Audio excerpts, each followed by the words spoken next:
As always, a link to my build and Destiny item manager can be found in the description below. So I mentioned in the last video I'd be putting together some new PvP builds, but I needed to share this new Stasis build I came up with first. Look, I'm human, I'm allowed to change my mind, okay? So ever since the Bleak Watcher aspect was added, it seemed like everyone, myself included, just built the subclass out to spam as many ice turrets as possible. And don't get me wrong, it's an incredibly potent playstyle that has been cemented securely in a Grandmaster lineup. But throwing out what is essentially an ice elemental doesn't quite give me the frost mage fantasy I'm after. In my opinion, the closest thing we have to actually feeling like a spellcaster is the Penumbral Blast Melee. Whipping out that frozen staff to send an ice projectile that freezes your enemies is just, well, you know. So I decided to bench my ice turret army in favor of something new. And holy forking shirt balls is it nasty. I'd like to introduce you to the Destiny Frost Mage. We have what is essentially infinite melees to instantly freeze our opponents, on top of incredible area control with insanely fast 20-second grenades, the best of both worlds. And I know some of you are probably thinking, I'm just abusing the artifact mods, Resonance Siphon, and Thermoclastic Strike, but I'm not. This build will not go away after the season. However, with infinite melees comes infinite responsive. No wait, that's not it. But it does mean that for the remainder of the season we can rock Thermoclastic Blooming to spawn a crazy amount of orbs. If you enjoy the content, do the YouTube thing, like, comment, sub, all that jazz. Not subbing is like trying to remember your friend's phone number. Just save the damn thing. Did we just become best friends? Yep! Okay, no more stalling, here's the build. The aspects we're running are Glacial Harvest and Ice Flare Bolts. Fragments are Whisper of Durance, Conduction, Refraction, and Fissures.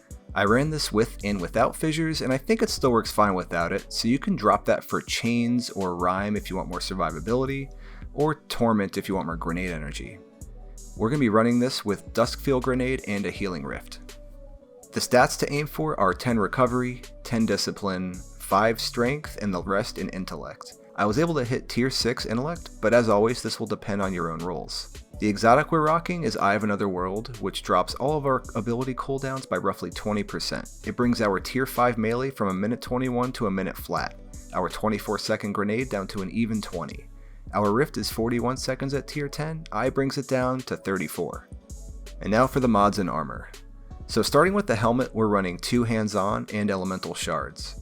Right now the helmet can really be any affinity, but depending on the artifact mods next season, it'll need to be arc for hands-on, and we can move elemental shards down to the gloves.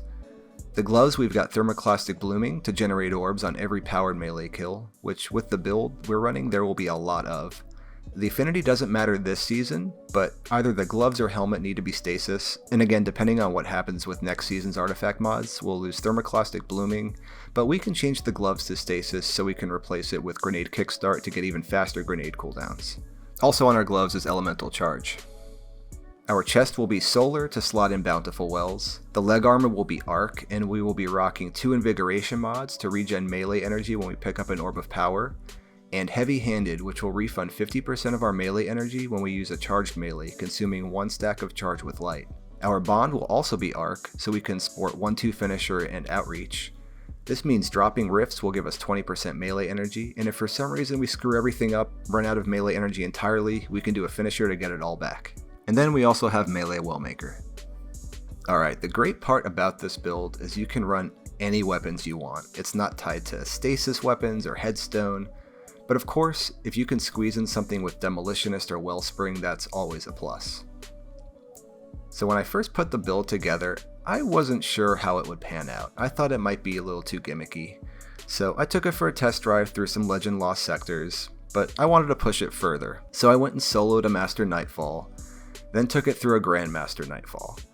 Not only do you get to live the Frost Mage power fantasy, but this is actually a solid endgame build. Without really building too much into grenades, you still have grenades every 20 seconds, even faster if you add Grenade Kickstart, Whisper of Torment, Demolitionist, or Wellspring. But the crown jewel is being able to endlessly spam the melee like the Frost Mage you've always wanted to be.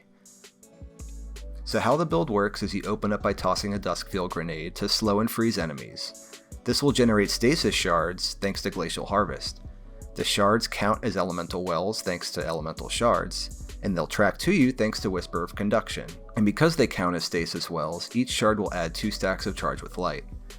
All of this happens within a matter of seconds, so now you're free to start chucking out powered melees, which when cast will refund 50% of your melee energy thanks to heavy-handed. You'll create more elemental shards from whatever enemy you froze. You'll create 2 stasis wells and an orb of power for every enemy you kill. This little explosion of fun will fill the last half of your melee energy and keep you at 2 stacks of charge with light, so you can continue tossing grenades and melees to your heart's content. When we can't collect the wells, dropping a rift will refund 20% of our melee energy, and as a last resort, we have a finisher which will completely refill our melee. I was legit laughing like a little kid playing this build last night, and at the end of the day, that's what games are all about. But not only was this build a lot of fun, it solidified itself as another choice in the endgame.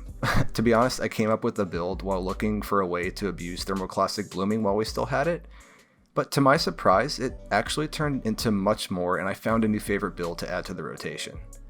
I hope you have as much fun with it as I am. As always, thanks for tuning in, and until we meet again. Check the mic and make sure it sound right, boys.